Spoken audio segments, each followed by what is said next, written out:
We are so glad you're joining us for Table Talk, where we dive a little deeper into Sunday's message. At Northridge, we exist to help people move closer to Christ. We believe that following Jesus is a journey, and we want to help you through that journey any way we can. And now, join two of our pastors for today's Table Talk. Hey everybody, and welcome to our second episode of Table Talk. I'm Laura, and this is John, who just spoke this past Sunday on living in the law. John, speaking of the law, what is your favorite law to break?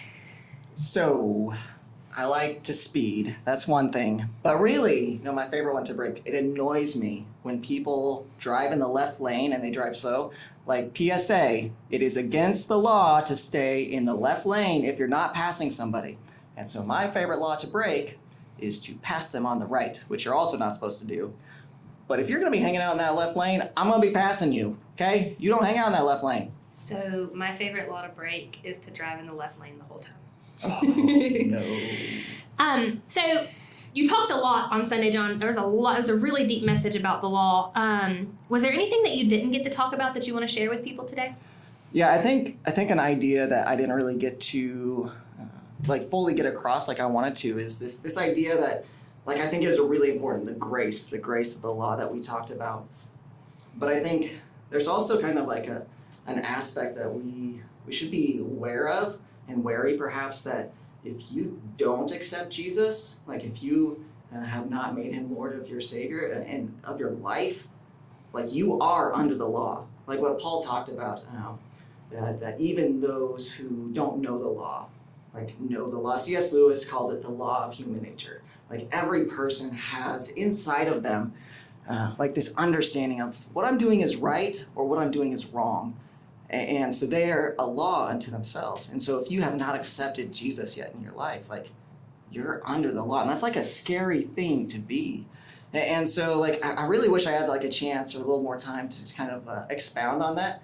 You and I as believers, if we were to really understand this idea that my friends, I want them to experience this freedom from the law that I have, that's huge. And I don't want them to have this fear of being under the law that I once was, and they still are.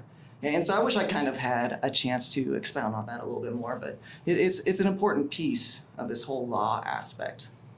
You talked about it a little bit. So what would you say to someone who's struggling with following the law, but also feeling that lightness that comes from God's grace? Yeah, I see this regularly. People all the time, come to me and just I'm struggling with this. And the problem is, we like checklists, don't we? We like to be able to say, I've done that, I've done this, I've done this, I've done this, and I'm good, right? And so the law is kind of like that checklist in our lives. We can see something, and this is how we're supposed to live. And so some ways it becomes like a God to us, and it kind of rules over us. And that was never the place that the law was meant to be. It was supposed to be a guide that comes alongside you and walks alongside you. And I remember once I was counseling a young person, and she was just struggling.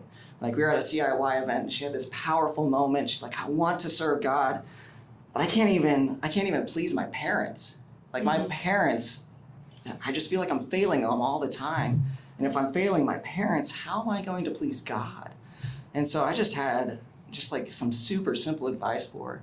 I'm at some point, you can just do your best, and you have to just not worry about the rest. And the same is true in our lives. We've got to do our best. That's the best we can do. And it's so hard for us because people are the worst because they don't know us. And so they see us doing what we're doing. They don't know, is that their best? What are they doing? Whereas with God, and here's the grace part. I love that God is God and I'm not God, because God knows when I'm doing my best. And also he's got the grace for when I'm not doing my best.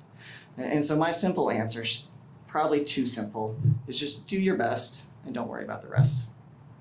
That's helpful advice, because I think you said in your message as well, that the other side of that is, I'm following these rules and you're not, so I think that I'm doing better than you, and it creates a little bit of judgment on your part, which is also a sin. Mm-hmm. The other practical advice you gave was about shifting your language from I have to I get to. What are some other practical ways that we can kind of shift our attitude toward that? I think just sometimes simply awareness. oh, look at, I'm listening to myself speak and the language I'm using is not the law of grace. So why do I say I have to do this all the time, or I have to do that all the time? And I think even I can't do this because I'm a Christian. Right. And so I think sometimes it's a habit that you develop. Like you catch yourself, okay, I have to. No, I get to. C.S. Lewis said, if you haven't noticed, C.S. Lewis is one of my favorite authors, but he said that there's, in the Christian's life, a necessary hypocrisy that early on in our belief system, we understand what we're supposed to do, but we don't quite get it yet, and so we're just trying to do it right, and we're failing a lot, but we're just doing it anyway. And when we talked about this in my community group yesterday, actually, where a lot of the people in my group serve now, and they love serving. But when they started, they were like, they're always talking about serving. I guess I have to serve. I'm using this language of law. Like, I have to do this. And when they got in there, after a while, they learned, I love this. Like, I love serving. Like, this is a joy for me. I get to do this. And so for some of us, there's this necessary hypocrisy where we see the law and it gives us guidance. And so we're like, well, I guess I'll try it. And then we learn that, hey, this really is for my good. And man, I really do love this. And so try shifting your language. Try sometimes a necessary hypocrisy of doing it. But I think you will learn as you shift your language that you're also shifting how you look at life and how you are doing things. Oh, that's all I have for you today, John. I hope that everybody is living a little bit lighter this week and that they can also just take some of that practical advice about shifting your language, shifting your perspective of, I get to do these things, and we are so blessed to follow a God who loves us enough to not force us to live strictly by this law. Cheers to that. Thanks for joining us for Table Talk. You can keep up with what's happening at Northridge on your mobile device through our Northridge Christian app. If you want to continue to dive deeper with us in this content, please like, subscribe, and share this show.